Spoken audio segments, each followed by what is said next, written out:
کہ اتنی public awareness رسول اللہ صلی اللہ علیہ وسلم نے لوگوں کے اندر پیدا کر دی خلفائے راشدین کے، لوگ خلفاء کے سامنے کھڑے ہو جاتے تھے کہ آپ یہ غلط کر رہے ہیں، آپ یہ قرآن کے خلاف کر رہے ہیں، یہ سنت کے خلاف ہے۔ تو لوگوں کے اندر ایسی کرج اور حوصلہ، اس کو ریاست ہمیشہ پروموٹ کرتی ہے۔ یہ کیا نظام بنا دیا ہم نے، اس کو ہم نے خود ہی پروموٹ کیا ہے۔ اعمالکم اموالکم، میں بات یہ کر رہا ہوں کہ کس کو آپ وکیل بنا رہے ہیں۔ لہٰذا یہ سوچ سمجھ کر ہمیں دیکھنا ہوگا کہ وکالت کا منصب ہم کس شخص کو سونپ رہے ہیں۔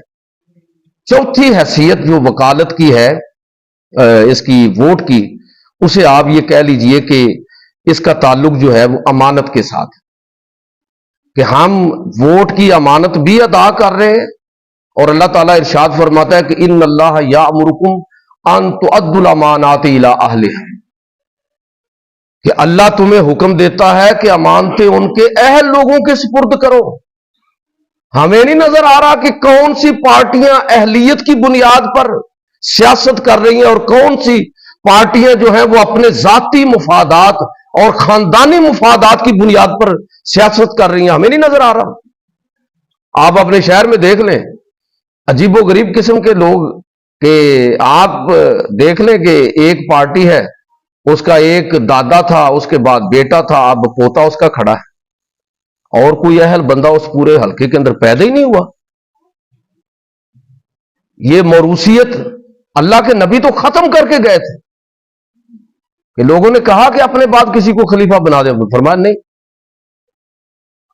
حضرت عباس چچا موجود ہیں، حضرت علی بن ابی طالب موجود ہیں، باقی خاندان موجود ہے، فرمایا کہ یہ بہتر فیصلہ کریں گے، اور لوگوں نے بہتر فیصلہ کر کے حضرت ابوبکر صدیق کا انتخاب کیا۔ انہوں نے بھی اپنی اولاد اور اپنے خاندان میں سے کسی کو نہیں، حضرت عمر فاروق کو بنایا، حضرت عمر فاروق نے بھی اپنے میں سے کسی کو نہیں۔ حضرت عبداللہ بن عمر بہت جلیل القدر صحابی ہیں، آپ کے صاحبزادے، بڑا مقام ہے، ان کو لوگوں کے بار بار کہنے پر ان کو مجلس مشاورت میں رکھا کہ یہ مشورہ دے سکتا ہے، خلیفہ نہیں بن سکتا۔